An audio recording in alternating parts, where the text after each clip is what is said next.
Euzu billahi mineşşeytanirracim.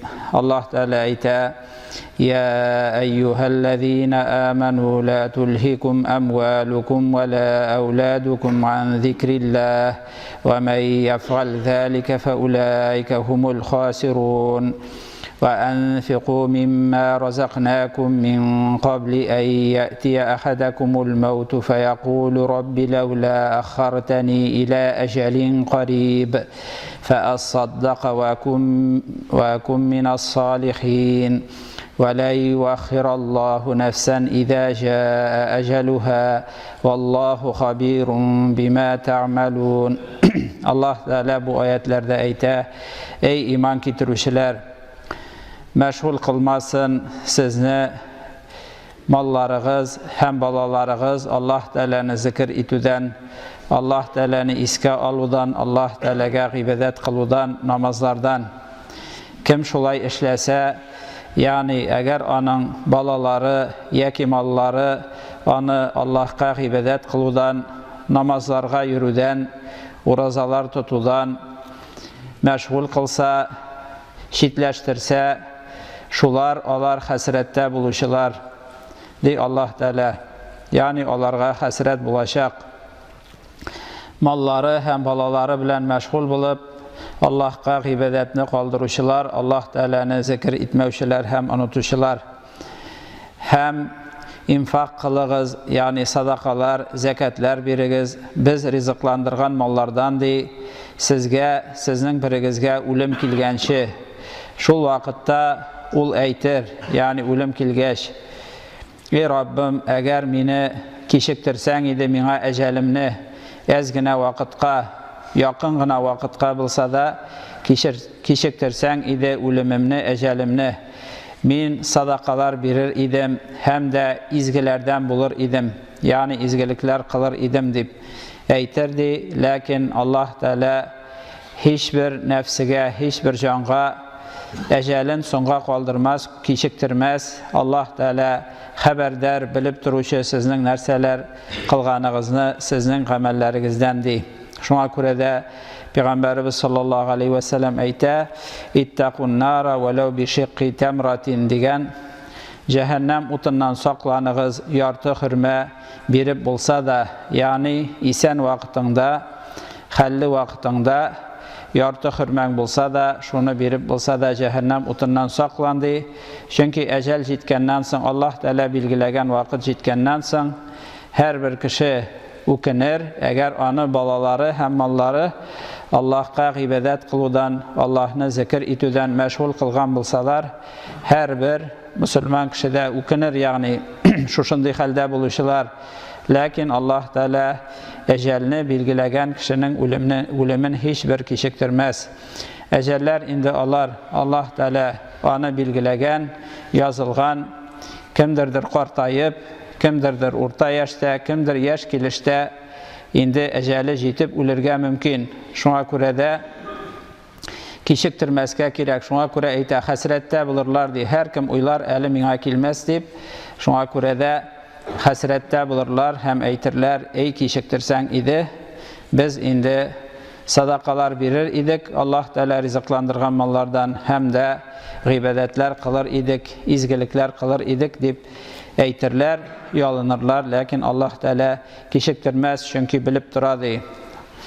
İkinci ayette Allah Teala ayta: indi gümumən imansız kişilər şulayıq ukinirlər, onların həlləri əzərək başqa bulur. Allah Teala ayta onlar turunda: وَأَنذِرِ النَّاسَ يَوْمَ يَأْتِيهِمُ الْعَذَابُ فَيَقُولُ الَّذِينَ ظَلَمُوا رَبَّنَا أَخِّرْنَا إِلَى أَجَلٍ قَرِيبٍ نُجِبْ دَعْوَتَكَ وَنَتَّبِعِ الرُّسُلَ أَوَلَمْ تَكُونُوا أَقْسَمْتُمْ مِنْ قَبْلُ مَا لَكُمْ مِنْ زَوَالٍ. Allah Teala ayta İbrahim suresinde: hem ki sət kişilərini qiyamət günü turunda, yəki gün turunda, ul gündə onlarga gazab gelir, Allah'ın gazabı gelir. Hem onlar aytirlər, zulüm qılışılar üzərinə, hem başqalarga: Ey Rabbimiz deyib, yani tanırlar varsa da: Ey Rabbimiz, bizge keşiktirsen idi ecəlimizni, ölümimizni ezgine vakitqa deyib. Yani Müslümanlar bulsun, Müslüman bulmasın, ölüm vaktinde eytirler, bilirler indi. Yani kıyamet barlığın, ahiret barlığın tanırlar. Yani ecelden kaçıp bulmağanın, şuna göre tigileri bulsun, buları bulsun, ile ecelin qarib dip, yani ezgine vakitka bulsa da kişiktir dip eytirler. Yani uzun vakitte soramazlar.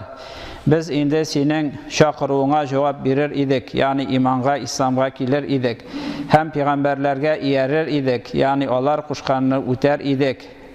Hem Allah Teala eyte, siz eytmegen idigizmi bana kadar bizge ölüm bulmaz, biz mengilik deyip eytken idigiz tügülme deyip, yani imansız kişiler indi olar ölümge ışanmıyorlar, hem üzeri mengi yaşar kibik kılanalar, hem işliler. İkinci Müminin suresinde Allah Teala eyte, hatta iza jaa ahadahumul mautu qala rabbi irji'un la'alli a'malu salihan fima tarakt kalla innaha kelimetun huwa qailuha ve min waraihim barzahun ila yawmi yub'athun.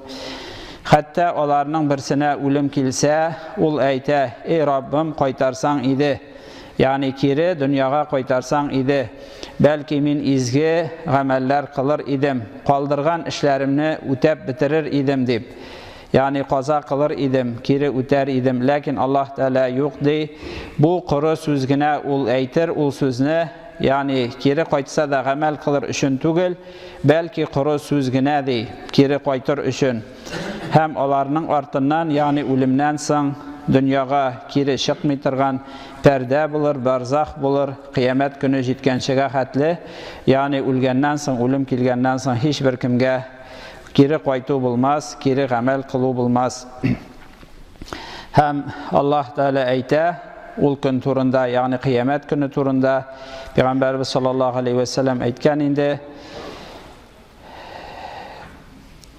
Kıyamet kubuğun kütügüz yaki ölümne digen. Yani ölüm indi ul kişinin amelleri kisile hem kıyametine kütüsü kala. Şuna göre ul biruk eybir. Allah Teala eyte yevme la yenfe'u malu ve la benun illa men etallaha bi kalbin selim. Allah Teala eyte ul günde hiçbir mal hem hiçbir balalar fayda vermez. Çünkü indi kişilerin kubisi Allah Teala'ya gıybet kılıdan, namazlarga yürüden indi meşgul, balalarım bilen meşgul deyip, yaki indi mallarım bilen meşgul deyip, iş bilen meşgul, yaki balalar bilen. Mesela indi eğer olu kişilerge eytsen nişep meçitlerge yürmeysiz deyip, mesela onuknu onda krujokka iltesi var, yaki balanı mektepke iltesi var, yaki şulay itesi var, bulay itesi var deyip, mesela namazga yürmeyler. Yaşlar bulsa şulay yok indi. Dünca küterge kirek deyip, mal tabırga kirek deyip, işten jibermiler, hem başka yani türlü sebepler kılalar. Şuna göre Allah Teala eyte, ul sizin mallarınız, hem ul balalarınız sizge hiçbir fayda vermez kıyamet gününde. Eğer sizni olar zikirden, Allah Teala'ga gıybedet kılıdan, namazlardan, hem başka Allah Teala kuşkan amellerden meşgul kılsalar, ya ki Allah Teala tıygan işlerini işlerge sizni iterseler. Meğer kimler Allah Teala'ga saf, şista, pak, yürekler bilen, köngüller bilen kilseler yine şul fayda verirdi. Kimlerinin köngülleri bozuk uylardan, bozuk amellerden paklansa, hem de amelleri ihlas Allah Teala rizalığı üçün bulsa, mine şuşunday köngüller fayda verir kıyamet gününde ul Müslüman kişiye bigirek de malları hem balaları fayda vermez demeger. İndi dünyalıkta kılgan, ecel jitkençi, kılgan ameller, izgilikler fayda kitire. Peygamberimiz Allah Teala eyte, innel hasenati yuzhibne seyyiat, izgilikler ul buzukluklarını, günahlarını yuva bitiredi. Şuna göre de eğer bir bende buzukluk yaki yamanlık kılıp da onun artından onun yuvarlık izgilikler kılsa, onun şuşu günahları yuulur, meğer ulu günahlardan saklansa, hem eğer ulu günahlar kılıp da tövbeler kılsa Allah Teala tövbelerini kabul etüşü, lakin eceli jitkençige kadar, ölümü kilgençige kadar.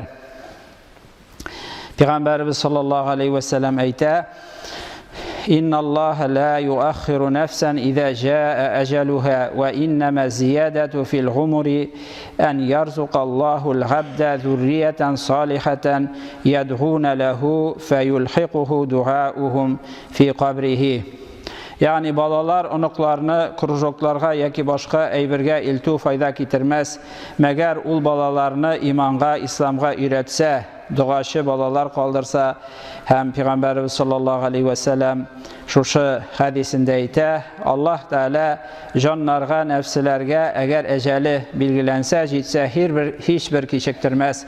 Ul qart kishi bo'lsa da, yosh kishi bo'lsa da, hatto sobiy bola bo'lsa da, jetgan ajalindan hech bir kim kechiktirilmas.